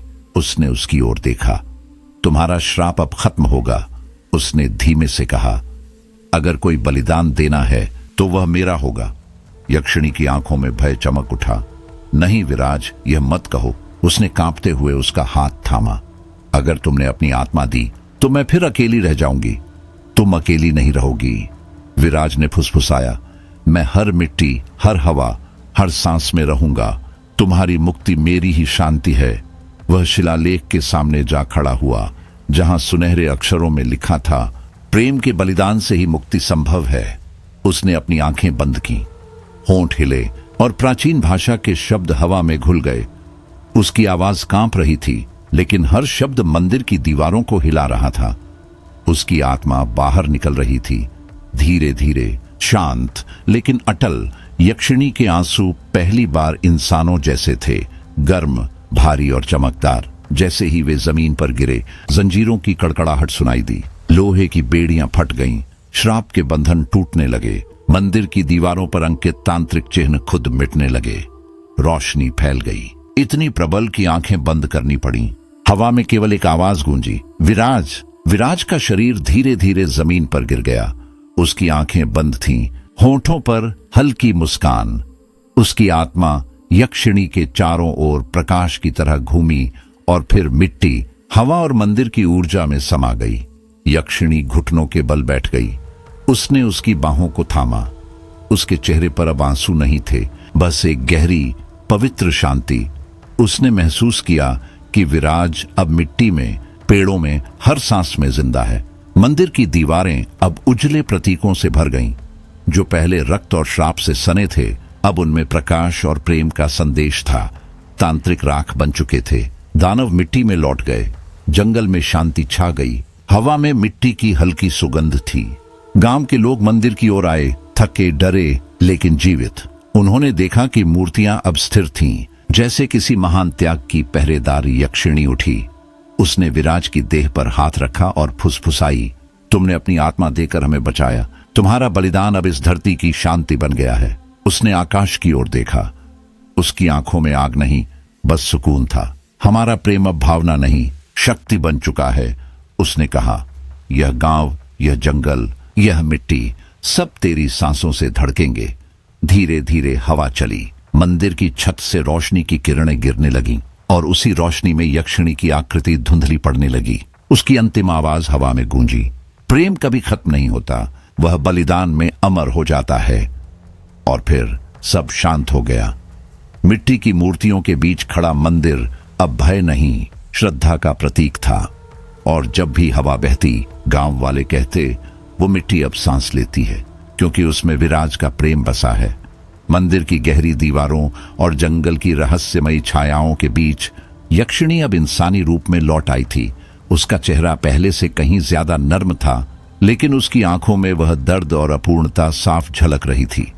विराज की मृत्यु ने उसे वह खो दिया था जिसे वह कभी अपना जीवन समझती थी। अब उसका प्रेम, उसकी शक्ति और उसकी आत्मा सभी विराज से जुड़े थे। हर जगह, मंदिर में, गांव में और जंगल की गहराई में उसकी यादें बसी हुई थीं। वह जानती थी कि अब उसका जीवन किसी अधूरे प्रेम के बीच बसा है, एक ऐसा प्रेम जो बलिदान के बाद भी जीवित रहता है लेकिन कभी पूरा नहीं हो पाता। गांव में बदलाव आ चुका था। लोग अब शांति से जी रहे थे, लेकिन उनके दिलों में विराज की वीरता की कहानियां हमेशा जीवित थीं। हर घर में, हर आंगन में उसके बलिदान की गूंज थी। बच्चे उसे अपनी कहानियों में सुनते और बड़े उसकी बहादुरी को याद करते हुए उसके नाम का सम्मान करते। लेकिन यक्षिणी के दिल में यह सब अधूरा था। वह जानती थी कि गांव सुरक्षित है, लेकिन उसका दिल विराज की अनुपस्थिति से कभी भी पूरी तरह से शांति नहीं पा सका। हर सुबह जब यक्षिणी अपने हाथों से विराज की बनाई मूर्तियों को संभालती, उसे लगता जैसे वह मूर्तियां जीवित हों। हर बार उसे इनमें कुछ ऐसा महसूस होता, एक हल्की सी छाया, एक गहरी सांस, जैसे विराज की आत्मा इन मूर्तियों में बसी हो। वह झाड़ती और उन्हें देखकर सोचती, यह सिर्फ कला नहीं है, यह विराज की आत्मा का अंश है। ये मूर्तियां अब केवल मिट्टी से बनी आकृतियां नहीं थीं, बल्कि वह अंश थीं जो उनके रिश्ते की गवाही दे रही थी। मंदिर और जंगल, जहां यह कहानी शुरू हुई थी, अब भी यक्षिणी की यादों में जीवित थे। हर रात जब जंगल की हवा में हल्की सी सरसराहट होती, यक्षिणी को लगता जैसे विराज उसे पुकार रहा हो। उसकी यादें अब भी जंगल की गहराइयों में, मंदिर की दीवारों में गूंज रही थीं। कभी कभी जब यक्षिणी मंदिर के अंदर बैठी होती तो उसे लगता कि वह वही है, विराज, उसकी आत्मा और उसका प्यार। वह जानती थी कि अब उनका मिलन नहीं हो सकता, लेकिन वह यह भी जानती थी कि उनका प्यार कभी खत्म नहीं होगा। गांव में जीवन धीरे धीरे सामान्य हो गया। लोग अब शांति से जीने लगे थे, लेकिन हर बार जब वे मंदिर की ओर रुख करते, वे कभी न कभी उस वीरता और बलिदान के बारे में सोचते जो विराज ने किया था। वे उसे नायक मानते थे, लेकिन यक्षिणी जानती थी कि असली नायक सिर्फ उसकी आत्मा में बसा था। यक्षिणी ने अपने दिल को समझाया, विराज का प्रेम अब उसकी शक्ति बन चुका था। वह खुद को उससे अलग नहीं कर सकती थी। इस प्रेम कथा का अंत न मिलन से हुआ, न जुदाई से। यह बलिदान, साहस और शक्ति की गवाही बनी। यक्षिणी और विराज का प्रेम अब एक अमर गाथा बन चुका था, जो जीवन और मृत्यु के बीच कहीं सशक्त, कहीं अधूरा था। मंदिर और जंगल की गहरी छायाओं में यक्षिणी अब जानती थी कि हर दिन वह विराज के बलिदान की गूंज महसूस करती रहेगी, और वह गूंज कभी समाप्त नहीं होगी। उसकी आत्मा, उसकी शक्ति और उसका प्रेम हमेशा के लिए उसके दिल में और हर सांस में जीवित रहेगा। रात का समय हमेशा से रहस्य और अंधेरे से भरा होता है, लेकिन यक्षिणी के लिए यह समय अब एक नई जीवन यात्रा बन चुका था। वह अक्सर अपने झोपड़ी में अकेली बैठकर विराज की मूर्तियों को देखती। उनकी आंखों में हल्की चमक होती, जैसे वे खुद से कुछ कह रहे हों। हर रात चांद की धुंधली रोशनी झोपड़ी में गिरती और मूर्तियां जैसे अपनी ठंडी आंखों से यक्षिणी को देखती। उसकी धड़कन तेज हो जाती और वह महसूस कर सकती थी कि विराज की आत्मा अब भी इन मूर्तियों में बसी हुई है। विराज का बलिदान, उसकी यादें और उसका प्रेम हर मूर्ति में समा गया था। यक्षिणी ने धीरे से मूर्तियों को गले लगाया और आंसू बहाते हुए कहा, तुम कभी मुझसे दूर नहीं हो सकते। तुम्हारा प्रेम अब भी मेरे साथ है। उसकी आवाज में दर्द, प्रेम और अधूरी इच्छा थी, जो पूरी रात हवा में गूंजती रही। गांव वाले भी धीरे धीरे महसूस करने लगे थे कि रात के समय भट्टी के पास कोई अजीब परछाई घूमती है। कुछ लोग कहते कि यह विराज की परछाई थी, जो धीमी और शांत चाल से भट्टी के पास खड़ी रहती थी। जब भी रात का सन्नाटा बढ़ता, लोग महसूस करते कि मूर्तियों से हल्की फुसफुसाहट आती है, जैसे कोई उन्हें पुकार रहा हो। यक्षिणी अब अपनी दिनचर्या में व्यस्त रहती, पर उसकी आंखों में हमेशा विराज की याद ताजा रहती। वह अक्सर गांव के बच्चों को उसकी कहानी सुनाती। ये केवल एक कहानी नहीं, बल्कि सत्य की एक झलक थी। गांव वाले डर और श्रद्धा के मिश्रण के साथ उसे सुनते। हर कोई जानता था कि यह प्रेम कथा सिर्फ यक्षिणी और विराज की नहीं थी, बल्कि यह गांव और जंगल की भी कहानी बन चुकी थी। कुम्हार और यक्षिणी की अधूरी प्रेम कथा अब लोक कथा बन गई थी। लोग इसे रात में आग के पास धीरे धीरे सुनाते और हर बार भय और रहस्य का एहसास करते। झोपड़ी के अंधेरे में मूर्तियां स्थिर बैठी रहती, लेकिन कभी कभी उनकी आंखों में हल्की चमक आ जाती। यक्षिणी जानती थी कि यह विराज की आत्मा का संकेत है, और वह मुस्कुराकर उसके प्रेम को महसूस करती। वह समझ चुकी थी कि उनका मिलन अब केवल स्मृतियों और भावनाओं में ही संभव है। उनकी शक्ति और प्रेम का असर अब भी जीवित था। जंगल, मंदिर और गांव की हवा में अब भी विराज की ऊर्जा का स्पर्श था। रात की हवा, मूर्तियों की हल्की सरसराहट और यक्षिणी की आंखों में आंसुओं की चमक ने इस कहानी को रहस्यमयी और भयावह बना दिया। गांव वाले अब भी कहते हैं कि रात में भट्टी के पास एक परछाई घूमती है और कभी कभी मूर्तियां हल्की हिलती हैं। बच्चों के कानों में यह कहानियां डर और रोमांच दोनों भर देती हैं। हर कोई जानता था कि यह अधूरी प्रेम कथा केवल यक्षिणी और विराज की नहीं, बल्कि पूरे गांव की धरोहर बन चुकी है। यक्षिणी का जीवन अब चलता रहा, लेकिन विराज की याद और उसकी आत्मा का स्पर्श हर पल उसके साथ था। हर रात जब चांद की रोशनी झोपड़ी पर पड़ती, मूर्तियां हल्की चमकती और यक्षिणी धीरे से कहती, तुम हमेशा मेरे साथ हो। यह कहानी लोगों के मन में डर, श्रद्धा और प्रेम का मिश्रण छोड़ गई और अंत खुला रह गया, जैसे विराज की आत्मा हमेशा किसी नए रहस्य का संकेत देती रहे। तो यह थी हमारी आज की कहानी, कुम्हार और यक्षिणी की प्रेम कथा, एक अधूरी, रहस्यमयी और खौफनाक प्रेम कथा जिसमें प्रेम, साहस, बलिदान और रहस्य सब कुछ समाया हुआ था। विराज का बलिदान और यक्षिणी की मुक्ति हमें यह याद दिलाती है कि कभी कभी प्रेम केवल अधूरा ही सही, लेकिन अमर होता है। अगर आपको यह कहानी रोमांचक और डरावनी लगी हो तो वीडियो को लाइक और शेयर करना ना भूलें और हमारे चैनल खौफनाक पॉडकास्ट को सब्सक्राइब करें ताकि आप हर नई खौफनाक और रहस्यमयी कहानी सबसे पहले सुन सकें।